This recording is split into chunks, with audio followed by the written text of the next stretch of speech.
Welcome to Geeks Corner. I'm Mr. Daps. I'm Katie. And we're so excited that you're here, wherever we are, in the middle of somewhere cold and wet and rainy and wavy. Canada. Canada. Cold. Yeah, we're doing all that. I don't remember how that show starts, actually. I don't either, but I know that we're experiencing it right now because it is cold in Canada, it is wet, it is rainy.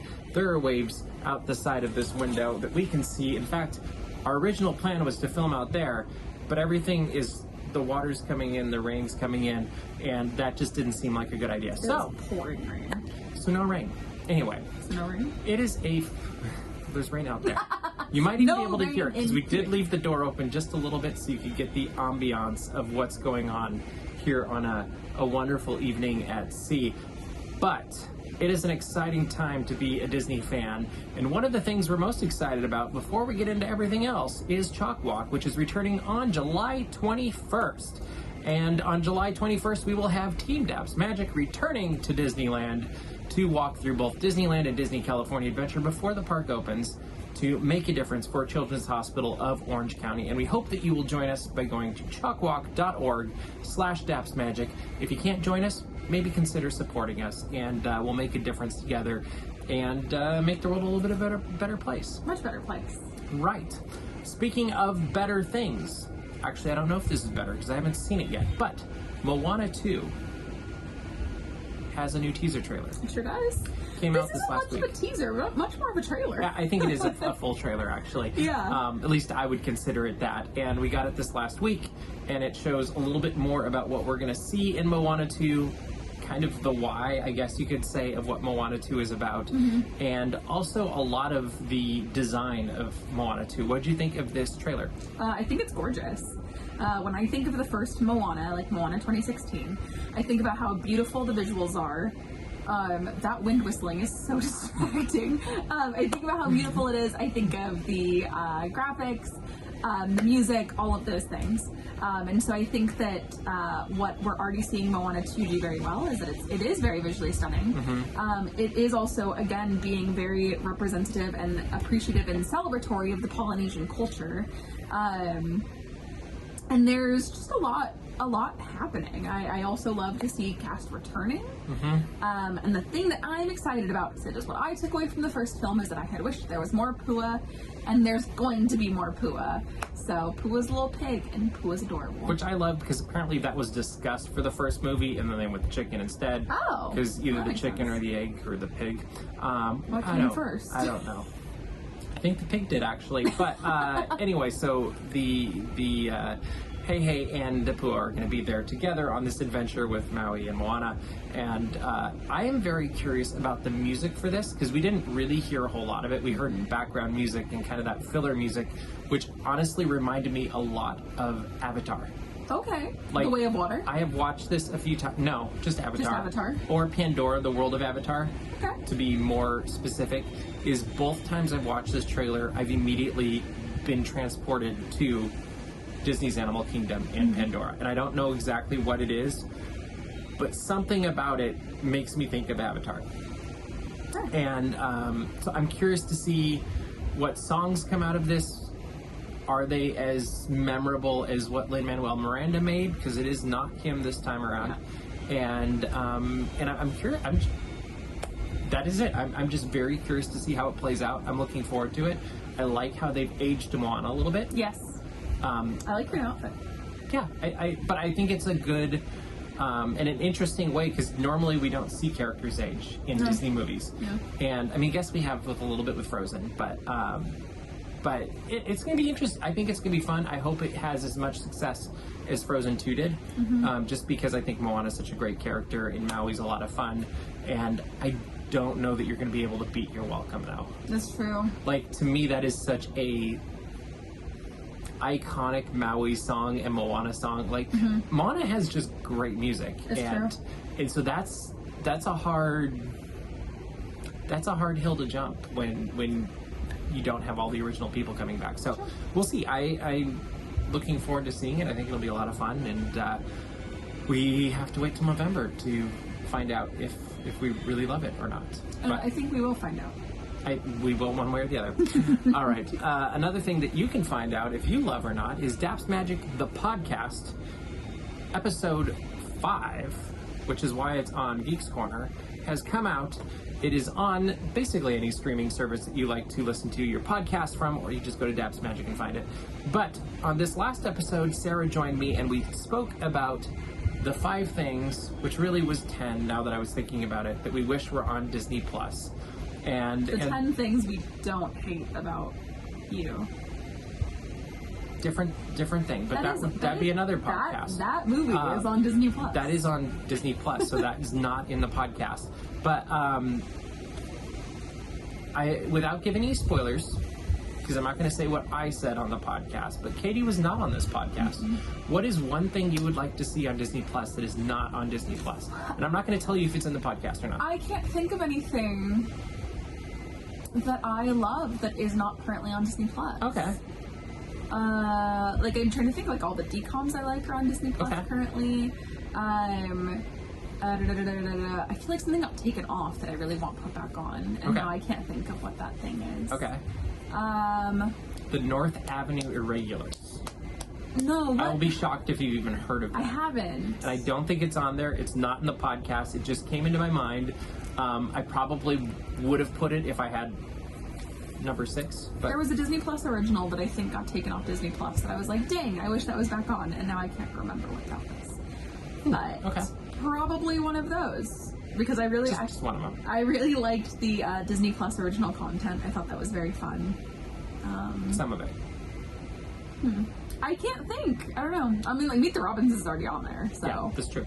And I do like that they are moving towards, for new content creation, quality over quantity, because I just think that's a more positive and a long-lasting trajectory, as opposed to if you're just throwing a bunch of stuff out. Which honestly, there is an argument to be made for that. Sure. Because Walt, in one of those videos that's quoted time and time again in Disney videos a few years ago, was like, well, say one movie didn't go well. Well, then we had the next one just coming on through. And I'm paraphrasing, not quoting him, obviously.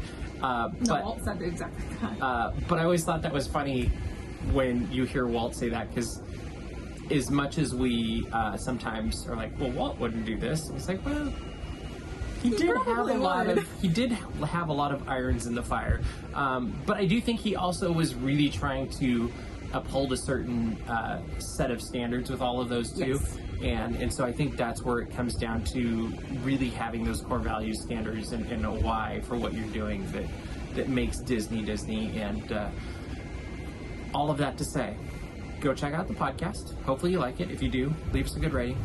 If you don't, just email me or something. Right? What's your email? What's your public? Mr. Daps at dapsmagic.com. Perfect. So super easy to find. That way I can email you all my reviews, all my thoughts, all my requests. That's what folders are for. Yeah. Is that where my emails go? To a special folder? There's folders for called that. Trash. That is not the folder. For me? But everybody gets their own folder. That makes it way more fun. Other fun things that we have in the works, always, are the indie camps. We have a brand new indie camp for you this week. This week, we continue the celebration of Indiana's first birthday, which was a week and a half ago. And for Indiana's birthday, he got a cookie. And this is Indy trying to figure out how to eat said cookie and open said cookie and hopefully enjoy said cookie.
is our indie cam. He is a goober. I love him so much. I miss him. He's definitely got no shortage of personality. And I think we have one more birthday indie cam for him. Wait, that will be next week. So that one will be fun. And then we have one after that. Like, we're actually preloaded on a few indie cams, which is great. Because, and this was not intentional. No, it's just he was... He's being cute. He was just... Sometimes when the camera comes out, he's like, oh.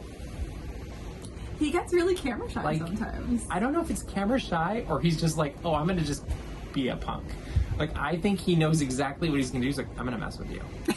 Like, I'm just going to look off in the distance and it'll be fun. He's a very smart dog.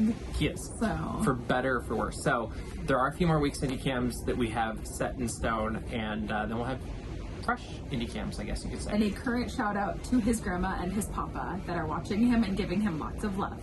I hope you're watching this, Indiana. I love you. You'd love Alaska. Speaking of dogs, Snoopy. We love Snoopy as well. In fact, Snoopy is on my watch all the time. I don't know if you can see that. He's sleeping on the top of the globe right now. But he also has a new series coming out called Camp Snoopy. I really think this was probably supposed to be in line with Knott's Camp Snoopy, perhaps. Maybe. I don't know. I don't know how interconnected they are. Does Apple TV have an awareness of what's happening at Knott's Berry Farm, where they're like, hey, you're working on Camp Snoopy, we should make a series for Camp Snoopy, or vice versa. The Snoopy teams are involved. Talking. Okay. Yeah, because I like to imagine there's multiple Snoopy teams, because why wouldn't there be multiple Snoopy teams? As there should be. So, it's Snoopy! There's the NASA team, there's the Knott's team, there's the Apple TV team, there's the Peanuts team, they're all there. There's the Cedar Fair team. Yeah. Well, that would be the Knott's team, right? Technically, yes. Yeah. But, so now the Six Flags Snoopy team? Or... Once it's finished. Who did... I don't remember who merged. I don't remember who merged. Went in charge. Yeah. Anywho. All of that stuff. No, I think this is absolutely adorable. I actually got very excited. Because there's a trailer. Because we haven't actually said there was a trailer yet. Oh, there's a trailer. There's a trailer. We've watched it. Yeah. Now talk about how adorable you think Wonderful. it is. I think it's adorable. My immediate instinct after we watched the trailer was that I wanted to go to Camp Snoopy, which was a bit of a bummer because I can't go to Camp Snoopy for a few more months. But if the... I mean, you can go. You just might not get to do so much. Might not do a whole lot. But if the reimagined Camp Snoopy is half as cute and half as fun as this trailer and this series is, I think we're in for a good time. I love Snoopy. I love Woodstock. The humor is very cute. And the humor is very true to Peanuts. There is always, when you're dealing with... you're creating for a brand that has been around for longer than these teams have existed. The Peanuts brand has existed since before there was a NASA Snoopy, since before there was a Park Snoopy, since all of those things. And so sometimes it's kind of hard to create new content that still feels in line with the original voice. Well, I think this one actually pulls from a comic strip that Charles Schultz did. Yeah. As I was reading. If I read it right, it was either inspired by it or it was pulled by it. And I thought that was really cool, because I remember, I used to read Peanuts comic strips as a kid because my dad's really into them. And I feel like I remembered this being an actual thing. And so I love, if that is the case, that they're like, oh, here's this comic strip from 1965, or, whatever. Let's make it into a TV series, but still for the voice to feel in line for something that's coming out in 2024. And the voices to now, I think they've gotten to a point where the voices of the characters as well have connected with the old voices. Yes. And I think that's really a winning thing as well. Yeah. I'm just so excited about this. I think it's Camp fun. Snoopy merch. Please, Camp Snoopy merch. The patch? Yeah. I want more Camp Snoopy merch. I want Eagle Scout Snoopy. I want... Ooh, a camp hat? The... Oh, a camp hat. The round one? Yeah. That'd be cool. I also love, and maybe this is me inventing things in my own mind, but that's fine, let me. There's a shot where it looks like Woodstock is covered in boysenberry. He's got little purple berry all over, Woodstock and then a bunch of other Woodstocks. His friends or whatever they are. Sure. I don't know actually what they're supposed to. Maybe they're brothers. I don't know. I was actually thinking about it, and I do like the way, and it's a very subtle thing, and it's genius the way they do it, is that it's like, our Woodstock is distinguished by always being on like the other side of Snoopy. So it's like, and he's really the only one Snoopy interacts with. So it's like all the Woodstocks were in sleeping bags, and then it was Snoopy, and then it's like Woodstock. But yes, so I loved that tie-in to, I mean, I saw a Peanuts character with purple berry. I was like, boysenberry! So I got very excited. I think it'd be great if it actually was. I hope it is. I kind of hope so too. Fingers crossed. Just because I think that is another very fun tie-in to the parks where Snoopy and his friends live. And if you haven't watched any of the Peanuts series on Apple TV Plus, like, to me, that's enough to have Apple TV Plus alone. There's so much good Peanuts content. Yes, there's the seasonal ones that that we've all seen for decades and whatever. Yeah. And then there's all these other old ones that you've never seen before that you may not have realized existed unless you somehow caught them when they're originally on CBS or whatever they were on. And then there's all the new stuff. So there's Space Beagle. There's Space Snoopy, there's a ton of like one-offs that are a lot of fun, and all of it, I feel like, has been very true, especially the new stuff, to what Charles Schulz was doing decades ago. And I really appreciate that they're doing that. I think it's a lot of fun. And it's kind of just one of those things you can throw on, not think about, and enjoy, and walk away going like, oh, that was fun. I feel a little bit better having watched that than if I hadn't. So check all that out. Let us know what you think of the Space Snoopy trailer. The Camp Snoopy. Or Camp Snoopy. Sorry. I've got space because I'm looking at NASA in the I'm wearing screen. NASA. But that is the problem. But let us know what you think of Camp Snoopy's trailer and if you're going to watch it. And it will be, I think, a lot of fun. Another thing that's a lot of fun, there is a new ride-through video. In fact, there's a bunch more now because people are getting them, of Tiana's Bayou adventure that is opening very soon on June 28th at Walt Disney World Resort. And we have seen just the ride-through. We haven't seen the queue stuff yet. We'll get to that. We saw what Disney posted. Yes. But what did you think of this attraction? What did you like best about it, I guess, is a good question. And what are you most looking forward to catching when it opens eventually at Disneyland? I think the whole room feels like the it's wind shaking. is getting crazy. Anyway, you think about Tiana's. I think the little animal bands are so cute. I love them very much. I think one of the things that is done best in this attraction that made me go, ooh, is the screen projecting. It combines these... They're getting better at that, aren't they? Yeah. And it's not on the animatronics. It is on to create an effect of wind or magic or whatever it is. It kind of reminds me of Finding Nemo. And it reminded me of Frozen. Okay, that too, yeah. Yes. But it's this magical element, and to me it was very unexpected because this is something that the previous attraction did not have at all. And so to me I was like, oh, that's really exciting. And the thing that I am looking forward to most is the finale scene because it is gorgeous. It feels like there is so much to see in that scene. I love that Lottie gets her own animatronic. It feels so true to her character. And and Ralphie, like, there's so many fun animatronics. And Tiana's animatronic is gorgeous. And I know that's something that's been hit on a lot in the publicity stuff, but I think it's because they're legitimately excited about how many animatronics that are brand new that really are impressive. Like, every time I see a different Tiana animatronic, it's almost surreal to see how far they've come from, growing up going on Snow White's Scary Adventure, or even Peter Pan, or Alice in Wonderland. Like, things have just come so far in how they tell these stories, and I'm very curious to see how this compares, to me, from an animatronic standpoint, to Beauty and the Beast in Tokyo Disneyland. Yeah.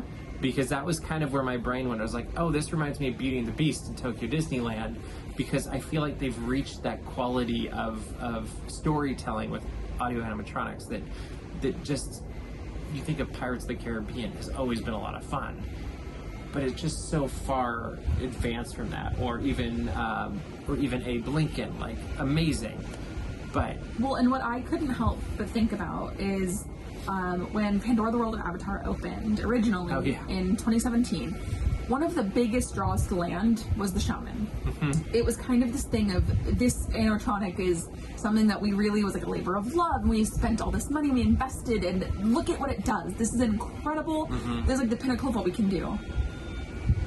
Tiana's Bayou Adventure probably has like 10 or 15 animatronics that have those capabilities that the shaman have. It seems like. Yes, it seems like. But they have the fluidity, they have the like interactivity, they have the there was an animatronic right at the very end, and maybe it's because it's isolated by itself is why I noticed it, of Mama Odie. But I had this moment of like, oh my god, remember when we just got one of these and it was like the craziest thing in the whole world?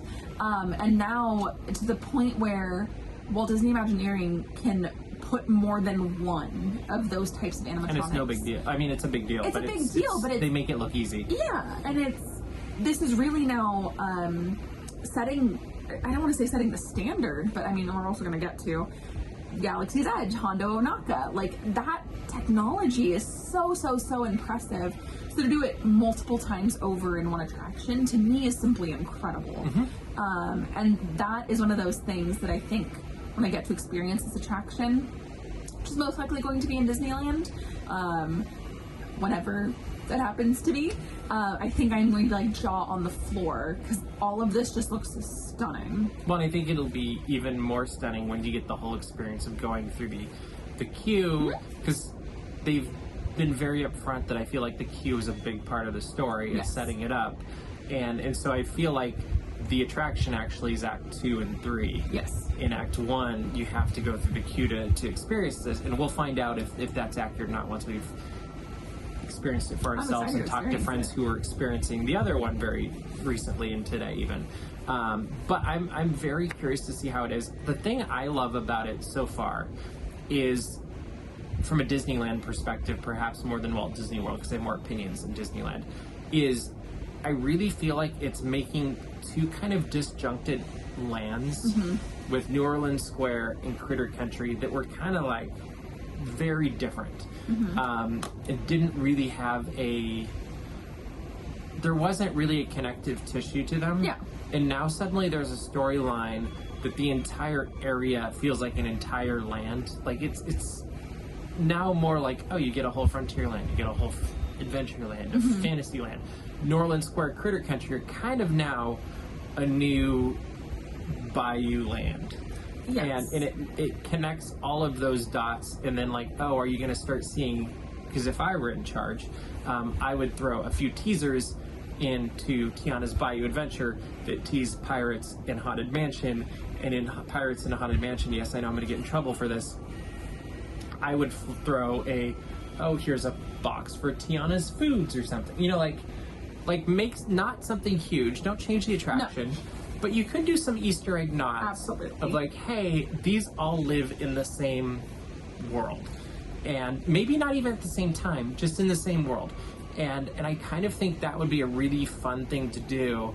And it takes you on a journey through the land that as you go from town, you do go to the edge of town, which is the Bayou, and then you go out into the country, and then you end up in space. But like it kind of just makes a very natural progression as if you were to go through a town or come into a town from the other direction. So I'm excited about it. Yeah. Other thing we're excited about is Star Wars Galaxy's Edge celebrated its 5th anniversary this last week. Hard to believe it has been that long. We were there opening day. We were in the first group of guests to walk in Star Wars Galaxy's Edge on opening day. As you think back 5 years, Katie, what is one thing that pops out in your mind that you're like, oh yeah, that was that highlight from opening day of Star Wars Galaxy's Edge? Besides Josh Tomorrow booping your bow tie? That might be it. Not to go abstract of a concept on everybody, I don't think it was one tangible thing, but I think it was the energy in the land. That energy is what I love about being a Star Wars fan. Because when Star Wars fans are good, they are so good, man. And they're excited. And that energy that day was so palpable, and I remember for both the fans and the cast members. Yeah, and there was that 2-hour crossover period where the next group would come in, and it was insane. But you would get more people in, and they were getting the popcorn buckets, and they were getting the getting onto Smuggler's Run, and they were getting in line for Ogas, which at the time, that line just went forever. That was like, you were spending your entire 4-hour window in line at Oga's. We had friends building lightsabers, all of those things, and all of it was new. Some of our party was building lightsabers. It's true. But it wasn't something I've ever experienced before, because it was not we've done this a million times, or it's new to this person, but we've all done this. It was new to all of us, and that energy was so exciting. Well, it was interesting too, saying that. I'm thinking back to, I was at opening days of Cars Land, in Avengers Campus, and probably other ones too that are spacing my mind. But the thing that Star Wars Galaxy's Edge had that was different than all the other ones was a very niche and dedicated fandom, where they're all showing up dressing a certain way and ready to go do the Star Wars things, and are completely content just to take pictures in front of the Millennium Falcon and see stormtroopers walking around, and seeing Rey and Chewbacca hiding from said stormtroopers along with Kylo Ren. And it really was, it goes back to that feel of the day was amazing, but there was an intensity to it that, like, I would say Avengers Campus was more of a party. Yeah. Cars Land was more of a shock and awe of like, holy moly, what are we walking into? Let's get in this 9-hour line for Radiator Springs Racers. Like, I'll never forget how long that line was. Like, that one, and I remember Star Tours, when it reopened, how long the line was too. Like, those are two of the lines that really, I feel like people that were there for the opening of Indiana Jones also talk about that line, and I wasn't there then, but I think there was something about the opening of Star Wars Galaxy's Edge that still is different and special to this day.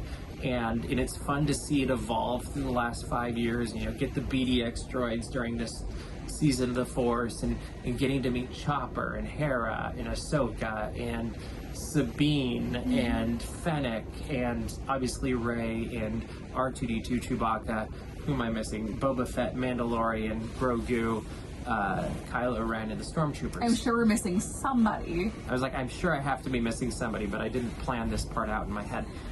But it's so fun to watch this evolve, and I do think that one of the things that really has improved it is that they added more characters.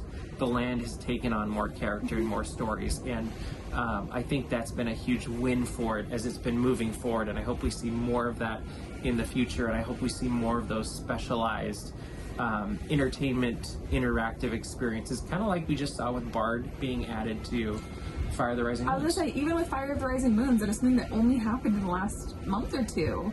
And the land is now 5. Yeah. And I know as a Disney fan, it's sometimes very easy to think of things This took so long. Yeah. Very true. But no, it's sometimes, I know sometimes how Disney fans feel is that things open to guests, and then Disneyland goes, well, that is what it's going to be forever. And I think that not only has Disneyland and Walt Disney World done a wonderful job of not letting those things happen. Like, things are always evolving and changing. I think We have a new show coming out. It's true. I think Galaxy's Edge. Today. We haven't seen it yet. Anyway, Galaxy's Edge. I think Galaxy's Edge is even more of that. There is so much life. There is so much to do, to see. If I could ask for one thing in the next 5 years, just one, that would be to undo the time lock. Darth Vader. On the land. I want to see Darth Vader. I want to see, and I think this is something we've actually been talking about a lot in the last few weeks, is that a lot of where people's love for Star Wars comes is from the original trilogy. That is where most people, I know I'm weird, that is where most people started their fandom for Star Wars. Not with The Force Awakens in 2015. Well, don't you think there's different generations of Star Wars fans, though? There's that generation. There's now the prequel generation, which I think is having its heyday right now. Correct. And in some ways, as much as I hate to say this, because I would love to see Darth Vader walking through the land with stormtroopers and Luke and Leia hiding or whatever. Mm-hmm. But I also see a huge argument for Anakin, Padme, who do have stories on They do have stories the on planet, Batuu. on Batuu. And they're good stories. I've read them. But I mean, like, that's where the teal wine comes from. but I think you could really celebrate some of these other Star Wars stories and bring more Star Wars characters or Star Wars fans together by having these different characters maybe appear at different times of the day, different times of the year. I don't know. I also think that there would be something very magical. I'm thinking about when Galaxy's Edge first opened. We still see this to this day, but when it first opened, there was so many parents with their young kids being like, "This is Star Wars! This is so cool!" And now imagine that if there was Darth Vader or Palpatine or Jedi Training Academy. Jedi Training Academy. I would love to see that come back. Or like a Max Rebo-esque Cantina band. There's so many options, and I think that The possibilities are endless. I just think that if we opened up this world, I think there'd be even more magic. And so if there was one thing I could hope for, that would be mine. And maybe it'll happen. I think they're just getting started, they're not done, as we've seen with those BDX droids and so many other things during Season of the Force, and we get to keep some of them, which is great as well. But, Katie, we are running out of time, so what should people do? Just go to dapsmagic.com, check out all the Disney and Geek news as it happens, subscribe to our mailing list, and find our Patreon. We do a pre-show for Geeks Corner that is a whole lot of fun. It absolutely is. Make sure to subscribe to our YouTube channel as well. We've got a ton of fun stuff going up on that you don't want to miss. And you never know, we always put surprises up there as well. But that is all the time we have for you this week, so we will see you around the corner. Bye!